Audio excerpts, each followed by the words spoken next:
केजरीवाल और उनके प्यादे उछल उछल कर आपको ये तो बता रहे हैं कि यूपी निकाय चुनाव में उनकी पार्टी ने खाता खोला है और नगर पालिका परिषद अध्यक्ष के चुनाव में 4 सीटों पर जीत मिली है।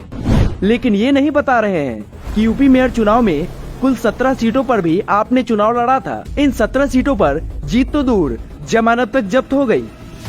आपको ये बात भी नहीं बता रहे कि जिस निकाय चुनाव में जीत का दावा करके अपनी पीठ थपथपा रहे हैं, उसी चुनाव में आप पार्टी के मेयर प्रत्याशियों को 1% से भी कम वोट मिले हैं।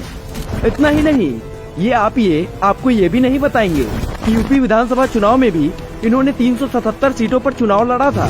इनके प्रत्याशियों को जनता ने इतना प्यार दिया था कि सभी 377 सीटों पर जमानत जब्त हो गई थी।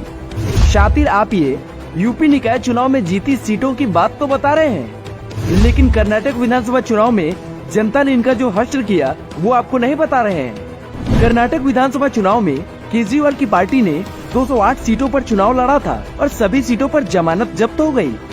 कर्नाटक में जीत का दम भर रहे केजरीवाल की पार्टी को मात्र 0.58% वोट मिले हैं। वैसे आपियों को अब ऐसी शर्मनाक हार की आदत पड़ गई है। अभी कुछ महीने पहले केजरीवाल अपनी मुफ्त की रेवड़ियों वाली पोटली लेकर हिमाचल भी गए थे। हिमाचल की 67 विधानसभा सीटों पर इन्होंने चुनाव भी लड़ा। इन सीटों पर जनता ने केजरीवाल की पार्टी पर इतना प्यार लुटाया कि 67 की 67 सीटों पर जमानत जब्त हो गई। ये वही हिमाचल चुनाव थे जिसमें ये फ्रीबीज पॉलिटिक्स के बल पर सरकार बनाने का दावा कर रहे थे। इससे पहले उत्तराखंड विधानसभा चुनाव में भी फ्रीबी राजा की पार्टी का यही हश्र हुआ था। वहाँ भी आप 70 सीटों पर चुनाव लड़ी थी, जिसमें से 67 सीटों पर इनके प्रत्याशी जमानत तक नहीं बचा सके और केजरीवाल वहाँ भी सरकार बनाने का सपना देख रहे थे। लेकिन उत्तराखंड की जनता ने फ्री की जगह विकास वाली सरकार को चुना।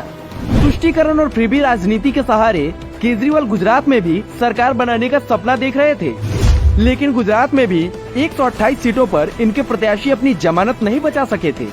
लेकिन बेशर्मी देखिए कि लगातार इतने सारे चुनाव में जमानत जब्त करवाने के बाद भी जनता को सच बताने की जगह ये जीत का ढोल पीट जनता को मूर्ख बनाने का प्रयास कर रहे हैं।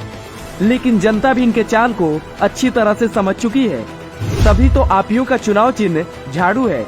लेकिन जिस स्पीड से पूरे देश की जनता इन आपियों के सपनों पर झाड़ू लगा रही है, लगता है आने वाले कुछ चुनावों के बाद इनका नामो निशान नहीं बचेगा।